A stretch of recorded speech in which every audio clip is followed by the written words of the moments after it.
The Brass Teapot by Tim Mancy. The old woman running the roadside antique stand spoke with a heavy Eastern accent. She skirted the tables with two limping legs, hidden by loose straping leather pants, and no shoes. John couldn't help staring at the woman's black toes, as if she had once suffered frostbite. Everything about her seemed to have once suffered an altering cold. Alice and John were on their way home after visiting their oldest daughter in college. They had only stopped so John could stretch his sore back. Alice had been sleeping the entire drive, or pretending to sleep. While thinking about all the money that they had given to their daughter as a loan, they had secretly had to scrap the idea of a small vacation, so she could retake her algebra in the summer. The old woman approached John's wife. With her long fingers she pushed the brass teapot into Alice's hands. The transparent skin on her arm swung the momentum with her tiny motions. "Thank you," Alice responded politely, not knowing what else to say. The old woman stand consisted of the green table, overwhelmed with useless things from the past. Heavy mementos. John rolled his eyes when his wife set the brass teapot in the back seat of their Ford Festivia.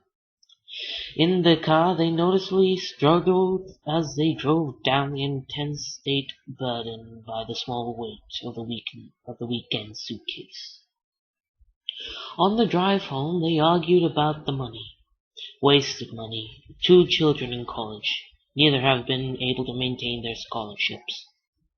Not only was John and Alice retirement dwindling, but also the ability to make ends meet. They had mention of a second mortgage. As the car pulled into their house, each went to collect a suitcase. John slammed Alice's fingers in the trunk accidentally before she could snatch her hands away. "I'm sorry," he started to say. He took her hands and kissed it. A clanging emanated from inside the car, like someone tapping on a brass kettle. When Alice's fingers stopped throbbing, she picked up the teapot, removed the top, and saw there was 5 quarters. "Practically paid for itself," she remarked. Still, John was annoyed when she insisted on setting it on the stove. For days he felt disrupted by the presence in the otherwise modern kitchen. They had overhauled everything when the children moved out. They got a fridge with 2 doors, a self-cleaning flat-surface oven. If they had known their children would be going to lose their scholarships and that Alice would be demoted, they would have never done it. In 3 years it would be all paid for all the warranties would simultaneously expire. John was most aggravated when Alice decided to make their morning coffee using the brass teapot. "The electric one's broken," she reported. John watched her standing in her business suit, her graying hair pulled into a neat ponytail, as she clumsily boiled the water and added the coffee grounds. "I never done it this way," she said, stirring it with a plastic spoon that bent in the boiling heat. John tried to show her the right way to do it. It was too early to be giving orders. Neither was it in a good mood until they had coffee and breakfast. Kisses and hugs and the affections came after the food and caffeine. "You gotta stir it, like this," he said. He dipped the metal spoon into the carnivorous depths of the darkening teapot. She looked away, like she always did when John was correcting her. "No, you don't," she snapped. She pushed his hand out of the way. causing the pot to lurch and send the boiling waves pressing onto John's exposed wrist.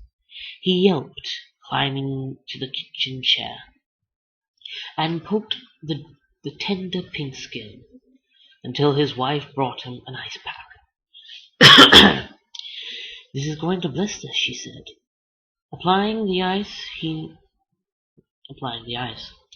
nodded, and the two didn't speak until after she poured the coffee and he set out the toast for each of them.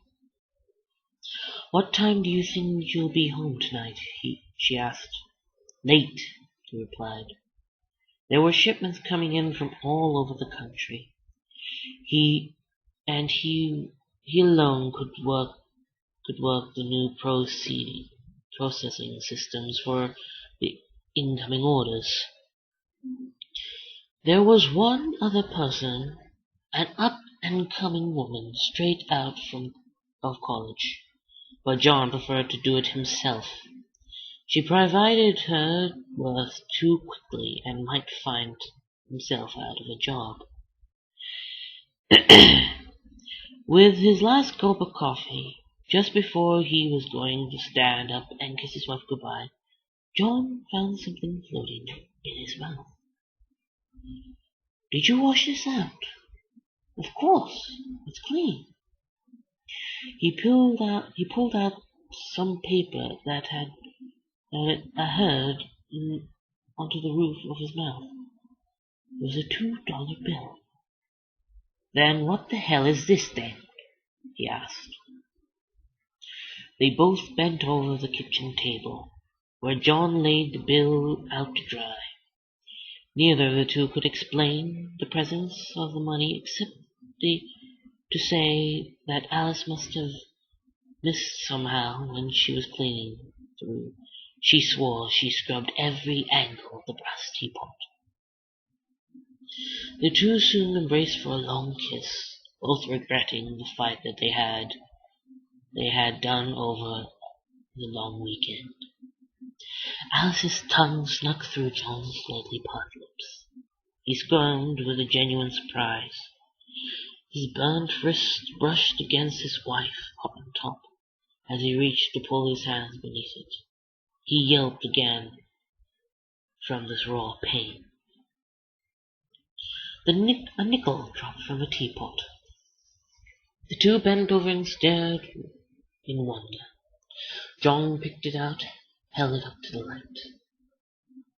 Alice reached over and pinched her husband's arm as hard as she could before he could cry out or push her hand away. There was the sound of dimes dropping from the teapot. "How did that happen?" John asked. "Hit me," he said. He stared at her. Don't knock me out or anything. Punch me in my arm, hard enough to leave a bruise."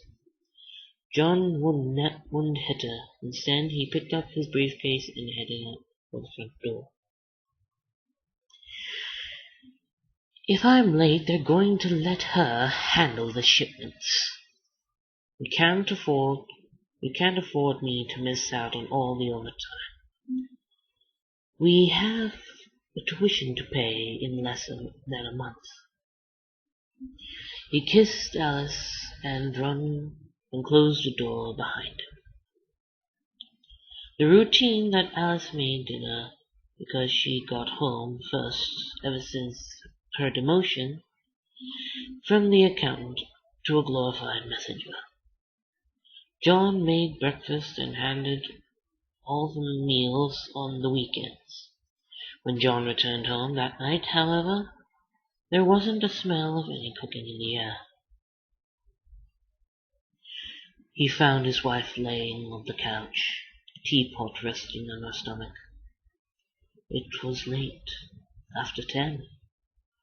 She had told his boss that he could handle things alone, and told him to send her home because she would only be in the way. Without any help, it took him hours, longer than it should have, to finish the processing of the shipments. To be continued. another time. Good day.